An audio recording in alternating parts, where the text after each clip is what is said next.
Aleluia, aleluia, aleluia. Aleluia, aleluia, aleluia. Benditos do Pai, apossai-vos do reino que foi preparado bem desde o começo. Aleluia, aleluia, aleluia. Aleluia, aleluia, aleluia.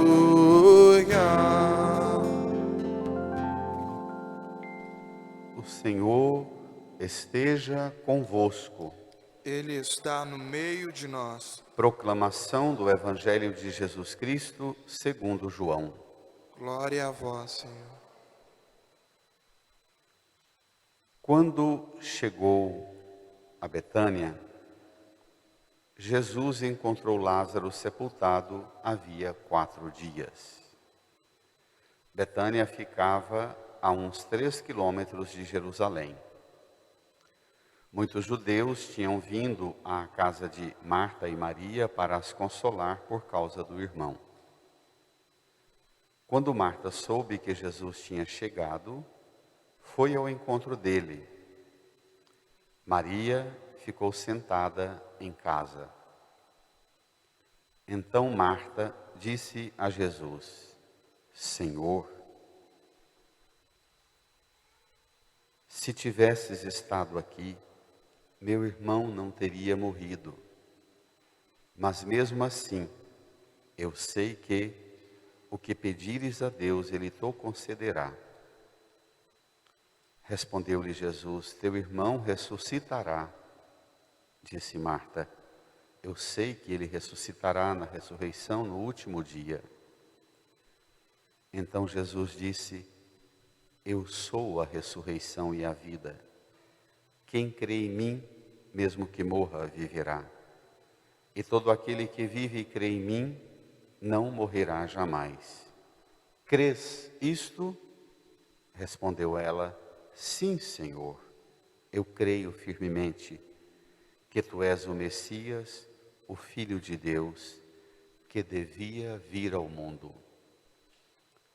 Palavra da salvação. Glória a vós, Senhor. Aleluia, aleluia, aleluia. Aleluia, aleluia, aleluia.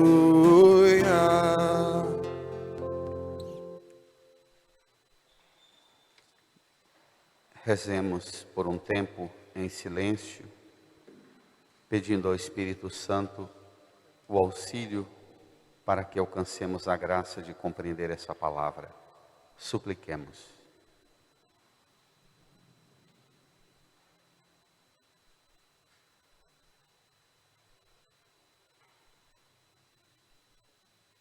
Amém.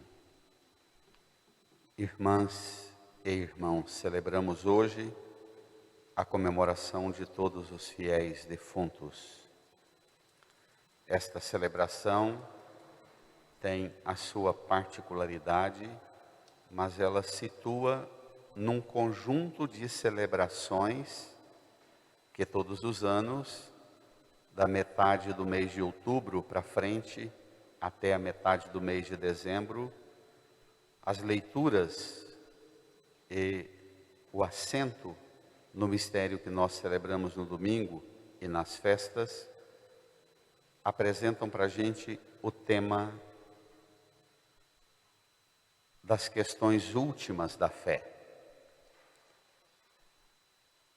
Todos os santos, os mortos, os fiéis defuntos, o julgamento, o juízo, a vinda de Jesus, o céu, o inferno, o purgatório, são para nós o que a gente chama de os temas últimos da fé, os novíssimos. Precisamos celebrar esse mistério da comemoração dos fiéis defuntos, portanto, dentro de uma compreensão maior da nossa caminhada litúrgica. Nós não somos um povo que presta culto aos mortos. Não é da identidade cristã prestar culto aos mortos, como fazem as religiões pagãs. Nós não teríamos diferença nenhuma do paganismo se fôssemos prestadores de culto aos mortos, mesmo rendendo-lhes homenagem, visitando os túmulos, levando flores, mas isso não pode configurar como um culto aos mortos. O cristão não presta culto senão a Deus e unicamente a Deus. E no culto que prestamos a Deus, vamos em cada etapa apresentando as realidades nas quais, pela graça da fé, nós alcançamos da força soberana de Deus que move a nossa vida e move também a vida daqueles que já morreram. Prestamos culto a Deus e nesse culto nós rezamos intercedendo pelos mortos. Não tem absolutamente nenhum sentido celebrar os defuntos se não colocar primeiro a intercessão por eles.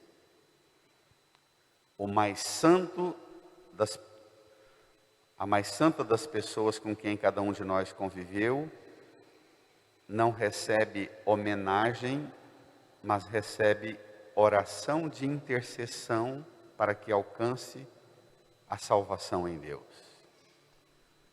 Primeiro, interceder. Segundo, apresentar a Deus a nossa gratidão pela vida daqueles que passaram, que nos precederam. Bendizer a Deus. Mas, de novo, até quando nós lembramos as virtudes deles, nos dirigimos a Deus para agradecer a Deus. Agradecemos a memória bendita que carregamos conosco, por termos experimentado o amor de Deus através dessas pessoas que já partiram. E tantas que nós nem conhecemos, como os nossos antepassados. Por último, nós pedimos o conforto e o consolo de Deus. Neste ano, seguramente, nós nunca na história da humanidade experimentamos um dia de finados com uma amplidão de sentimento e de emoção que envolve o mundo inteiro. Passamos de 5 milhões de mortos pela Covid-19. Desses 5 milhões de mortos, se cada um de nós acrescenta 10 ou 15 pessoas próximas, enlutadas, sofrendo pela perda, dará uma multidão inumerável. Some-se a isso a quantidade de pessoas que nesses quase 2 anos não morreram de Covid, morreram por outras causas, mas que nós não podemos experimentar uma celebração devota, piedosa, dos ritos de despedida e viver por isso o luto de uma forma sadia. Como relacionar o cristão com a experiência da morte? Como confrontar a nossa fé, o nosso crer diante da morte? Vamos ao Evangelho, aí na sua folha.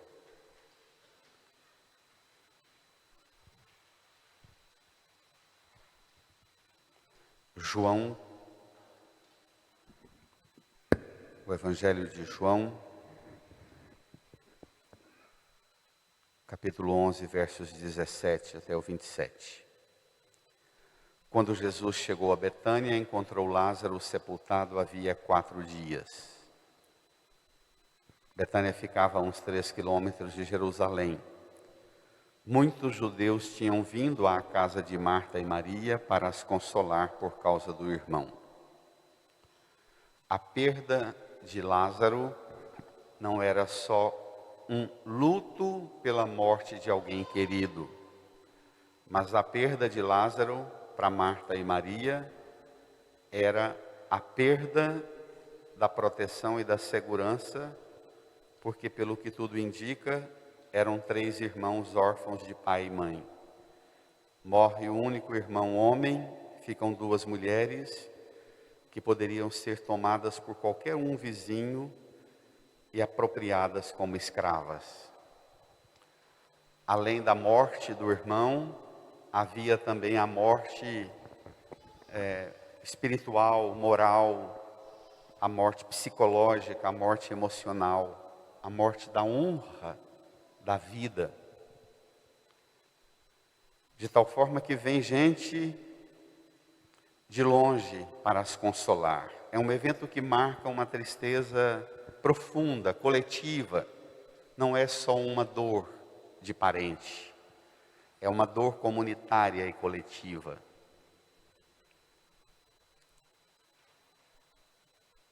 As pessoas vêm consolar Marta e Maria, e Jesus também chega. Versículo 20. Quando Marta soube que Jesus tinha chegado, leiamos.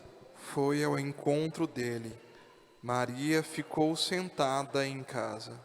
A gente sempre tem, por mais que nós sejamos parecidos, a gente sempre tem formas diferentes de lidar com o luto. Cada um na família reage de uma maneira diferente, não é? Marta corre ao encontro de Jesus, Maria fica sentada. Maria ficava sentada para escutar Jesus. E pela cena, pelo correr do texto, parece que Maria fica sentada numa espécie de mágoa, de desolação. Porque Marta faz uma reclamação por ela e por Maria. Marta vai ao encontro de Jesus tomada por 2 realidades muito fortes, difíceis de serem equilibradas: a dor da perda e a fé. Vamos lá? Então Marta disse a Jesus: firmem, Senhor, se tivesses estado aqui, meu irmão não teria morrido. isso é o que todos nós falamos quando chega a notícia da morte de alguém querido, né? Isso é o que a gente lamenta, é o sentimento que envolve a gente. Oh Deus, se o Senhor tivesse feito alguma coisa, ela não teria morrido. É a oração imediata da emoção, da perda, da dor.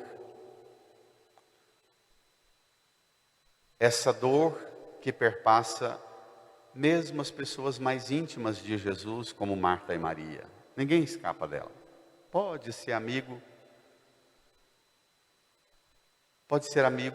do tanto que for de Jesus, mas a hora que morre alguém, a gente baqueia, não é? A gente sofre. Eu me lembro de um padre muito querido, um grande missionário, nos anos 80, celebrando uma missa, a igreja lotada.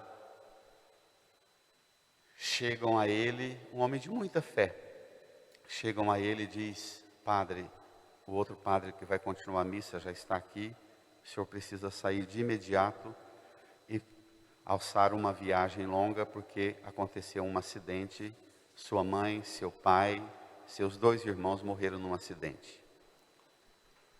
Ele paralisa, estava cantando o salmo na missa. Ele paralisa, pede um tempo, o salmo continua sendo cantado, depois ele chama a pessoa que dá a notícia diz para ela, com lágrimas descendo: eles já cumpriram a missão deles, eu preciso cumprir a minha. E terminou a missa inteira derramando-se em lágrimas, mas celebrou a missa até o final. Tem sempre lágrima, por mais que seja vigorosa, a fé e o testemunho é sempre, do ponto de vista humano, algo que marca a gente. O problema é quando a gente fica só do lado humano, quando a gente permite aquilo que os salmistas, nos salmos mais de lamento, repetem para Deus: uma nuvem de dor, um véu de morte nos cobriu. Quando a gente se submete e permite que a notícia, a morte, a perda, a dor, tome conta de tudo. Marta é o perfeito modelo do cristão. Ela vive um luto, mas o luto não toma mais do que a metade dela. A outra metade é fé. Vamos ver? Olha que coisa impressionante. Primeiro ela desabafa. Se tivesse estado aqui, meu irmão não teria morrido. Esse é o lado humano. Agora o outro lado da fé, que também habita Marta, diz, leia: Mas mesmo assim, eu sei que o que pedires a Deus, Ele tu concederá. Assim deveria ser todo luto cristão. A metade de mim, a metade de você é luto, mas a outra metade é fé, é confiança, é aceitação da vontade de Deus, é entrega. Marta, curiosamente, traz para nós, mesmo tendo dado a bronca em Jesus, Marta traz para nós a forma sadia de viver o luto. Porque tem gente que perde, tem 5 filhos, perde um, passa a viver a vida inteira marcada por um que perdeu. Está errado. Isso não é sadio, não. Tem que tratar da psicologia humana. Não é? Tem a esposa ou esposo, 2, 3 filhos, 5 filhos, perde a esposa ou o esposo, acabou tudo e quase que abandona os filhos vivos. Não está certo, não. Precisa ter equilíbrio nisso. Isso é falta de entendimento da fé. Isso não é forma cristã de lidar com a perda e com o luto. Não é sadio. Se o luto te visita, não permita que ele tome conta mais do que a metade de você. Ponha uma barreira e diga para ele: daqui para cá você não, o resto de mim você não domina. E olha que coisa bela. Jesus lhe respondeu, versículo 23, teu irmão ressuscitará. Marta de novo faz um desabafo a Jesus. Bonito também do ponto de vista humano. Versículo 24, disse Marta: eu sei que Ele ressuscitará na ressurreição, no último dia. Ainda é um desabafo muito humano. Eu sei, Jesus. Eu sei que o Senhor toma conta de tudo, abençoa tudo, mas isso é para o fim do mundo, isso é para o juízo final. Agora o que eu sei é que está doído aqui, não é? Agora o que eu sei é que está sofrido, é que está difícil, aqui em casa está triste. Agora o que eu sei é que está doloroso aguentar isso. A gente precisa aprender a falar com Deus assim. Por vezes as nossas rezas são muito engessadas. A gente pensa que dependendo de certas coisas que a gente fala para Deus, magoa Deus. E quando tiver difícil, a gente precisa criar coragem de falar para Deus. Está difícil. Eu tenho fé, eu tenho esperança, Ele vai ressuscitar no fim do mundo. Agora é dor. Jesus, de novo, pega Marta para não permitir que essa dor a preencha toda e puxa o outro lado, a outra metade de Marta, dizendo: não, Marta, vem para o lado da fé, Então Jesus lhe disse, versículo 25: Eu sou a ressurreição e a vida. Quem crê em mim, mesmo que morra, viverá. E todo aquele que vive e crê em mim, não morrerá jamais. Crês isto? Espere lá. Aqui tem a distinção fundamental que poucos de nós entendemos e damos conta de viver. Na imensa maioria de nós, somos educados a viver a religião e a viver a fé para fazer o que agrada a Deus. Eu faço ou eu aceito para agradar a Deus. E essa é uma forma muito opressora de viver a fé. Jesus chama a gente para um mistério muito mais profundo. Eu sou a ressurreição e a vida. Quem crê em mim, mesmo que morra, viverá. E todo aquele que vive e crê em mim, não é para mim. Viver e crer em é diferente de viver e crer para. O que se usa uma expressão hoje em dia é a dimensão do batismo, a imersão, viver e crer em. Quando a gente entende a fé assim, isso às vezes a gente demora anos. Conheço muitos cristãos que vivem muita piedade e devoção, mas não dão conta de viver e crer em. Vive para, fazendo coisas externas. É uma religião de exterioridade. Exterioridade para os outros e exterioridade para si. O viver e crer em põe a gente numa dinâmica de, já nessa vida, diante do horror da morte, da cruz e do sofrimento, em tuas mãos entrego o meu espírito.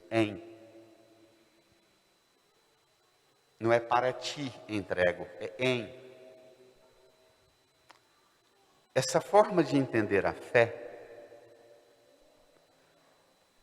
que Jesus chama, ela curaria muitas feridas e educaria muitos cristãos. Porque se tem uma coisa que eu estou assustado, é o quanto tem crescido no coração dos católicos uma compreensão da morte muito ligada ao espiritismo. Se vocês soubessem o trabalho que dá não permitir que as pessoas leiam aquelas mensagens nas missas de sétimo dia, porque aquelas mensagens todas vêm carregadas de doutrina espírita, que nega a ressurreição. É uma tortura.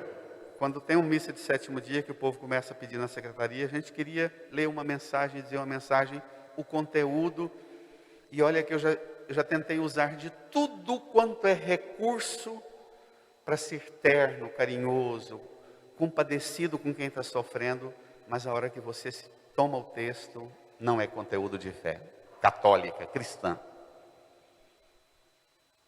Aí você celebra a missa e termina a missa lendo uma mensagem que nega todo o mistério da morte e da ressurreição do Senhor. E o povo vai embora com aquela bobagem. E a necessidade que se tem de fazer aquela homenagem no final da missa é exatamente por achar que isso aqui não respondeu, não alimentou. Essa carência de fazer uma homenagem, que é muito mais para o umbigo da emoção ferida, doída, do luto, mas é exatamente uma carência por não entender esta realidade e não viver em. Porque se vivesse em, terminar a Eucaristia, de receber a Sagrada Comunhão numa missa de sétimo dia, ou de finados, a gente iria para casa dizendo como Marta e como Maria: eu vivo e creio em Jesus, e Jesus em mim, e Jesus em nós.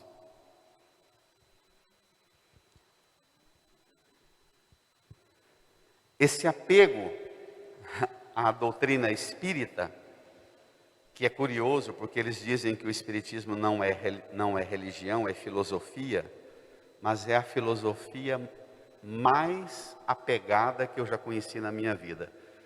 É a filosofia que chama de espiritismo, mas que não é puro materialismo, porque não deixa nem o espírito do defunto ir embora. Gruda nele. Quer ficar conversando com ele, falando com ele, aparecendo para ele, falando com ele. Isso é piração, minha gente. Isso é falta de fé, de liberação. Não é para mim, não existimos para nós. Nosso fim não é isso aqui. Morreu, deixa aí. E aí, porque tem uma metodologia de discurso, a doutrina espírita, que dá aquele tipo de assentimento sossegado e sereno na forma de comunicar, todo mundo aceita aquilo e engole aquilo. E nega isso. Viver e crer em significa vivendo ou morrendo, estou nele. Não é? Quer morramos, quer vivamos, é nele que estamos. Crês isto, Marta? Versículo 27. Jesus vai falando com Marta para tentar salvar a metade de Marta é luto e está quase pegando todo o resto de Marta. E Jesus vai ativando em Marta uma conversa para ver se põe em Marta a luz da ressurreição, a luz da fé. E a partir dessa luz da fé, irradia em Marta uma profissão de fé. Minha gente, Jesus está perguntando, crês isto para alguém que está com o irmão enterrado? Ele não perguntou isso depois que ele foi lá e ressuscitou Lázaro, não, porque não precisava mais. Ele perguntou isso foi lá na casa, antes da ressurreição, cheirando luto, cheirando lágrima, a casa cheia de gente enlutada e gritando, coitada dessas abandonadas irmãs que perderam o irmão. Jesus não perguntou isso para Marta, dando um cheque em branco, dizendo, confia que eu vou fazer uma coisa para você daqui um pouco. Não. Marta, independente de tudo quanto aconteceu, você vive e crê em mim. Você crê isso, Marta. Entre os acontecimentos da vida sua, de Lázaro, e a força da fé, Marta, você fica com os acontecimentos da vida ou você fica com a força da fé, Marta? Você crê isso, Marta? E Marta reage, e nós precisamos reagir. Vamos ver? Versículo 27. Respondeu ela: Sim, Senhor, eu creio firmemente que Tu és o Messias, o Filho de Deus, que deveria vir ao mundo. Creio firmemente. Tu és o Messias, o Filho de Deus, que devia vir ao mundo. Eu creio firmemente no dizer da segunda leitura que Paulo escreve, e a gente termina essa meditação rezando a segunda leitura a partir do versículo 35. Vamos rezar? Bem pausadamente, mas leia esse texto por você, por todas as pessoas que hoje estão tristes e enlutadas e não sabem lidar com a dor da perda. Reze esse texto pedindo ao Espírito Santo para ativar nos corações, nas almas dos cristãos a força sobrenatural da fé, o crer firmemente. Versículo 35, juntos. Quem nos separará do amor de Cristo? Tribulação, angústia, perseguição, fome, nudez, perigo, espada, mas em tudo isso somos mais que vencedores, graças àquele que nos amou. aquele que Nos amou. o verbo está no passado, minha gente. Graças àquele que nos amou. Tem tribulação, tem pandemia, tem angústia, perseguição, fome, nudez, perigo, espada, mas nós já fomos amados. Então, se está difícil lidar com a morte, com o sofrimento e com a perda, o que está te faltando não é dar mais corda para viver o luto. O que está te faltando é chegar diante da cruz e dizer: dá-me a graça de experimentar esse amor com que o Senhor me amou, para que as coisas dessa vida não tomem o lugar que elas estão tomando em minha vida. Amém? Dá-me a graça. O que falta em mim é experimentar esse amor. Eu preciso dessas mensagenzinhas espíritas, dessas doutrinazinhas, dessas mensagenzinhas gosmenta, açucarada do WhatsApp. É porque eu não experimento aqui dentro a graça daquele que me amou. Pelo amor de Deus, minha gente, põe o amor com que Ele te amou no lugar que só esse amor pode ficar e deve ficar, que a morte e a tribulação não vai ter na sua vida o lugar que ela está tendo, a expansão que ela está tendo. Incline a sua cabeça, feche os olhos. Como Marta, escute Jesus te perguntar também, diante das tribulações que você enfrenta em sua vida, das incertezas, das inseguranças, dos medos, da indiferença, diante de tudo, escute Jesus te perguntar: você vive e crê em mim? Você crê isso, Marta? E responda para Ele no íntimo do seu coração. Fale com Ele no silêncio.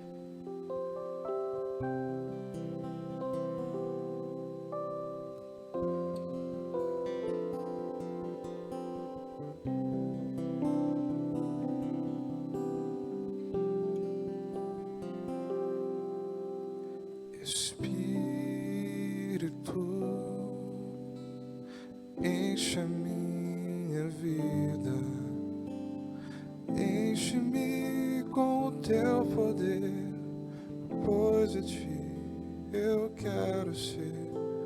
Espírito, enche o meu ser.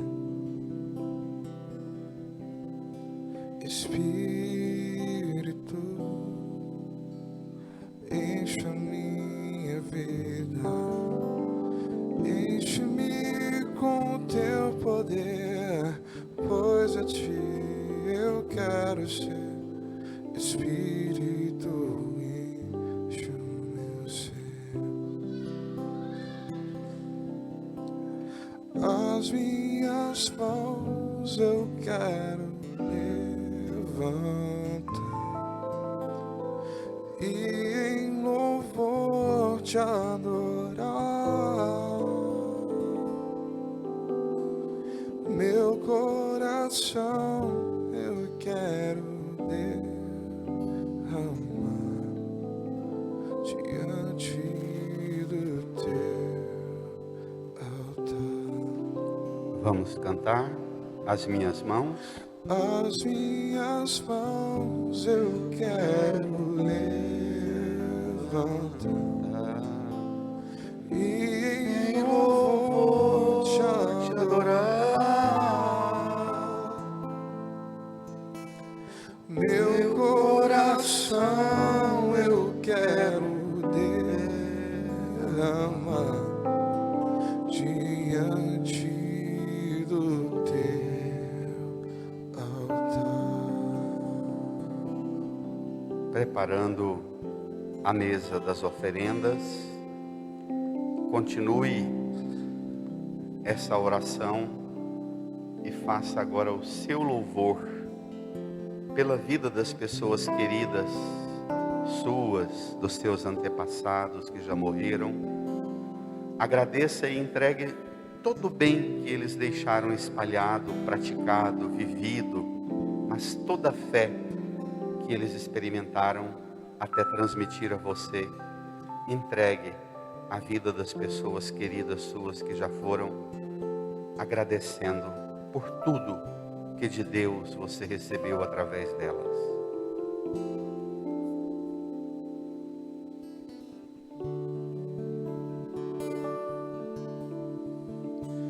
Meu coração é para ti, Senhor.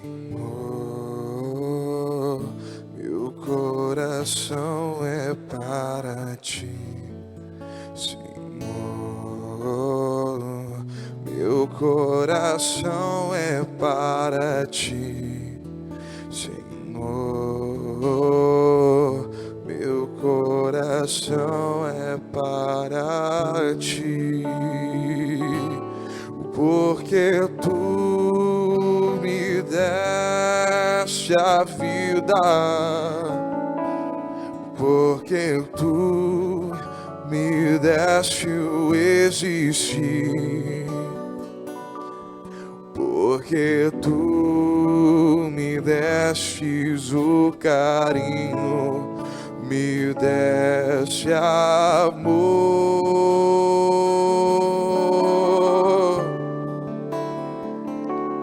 porque tu me deste a vida,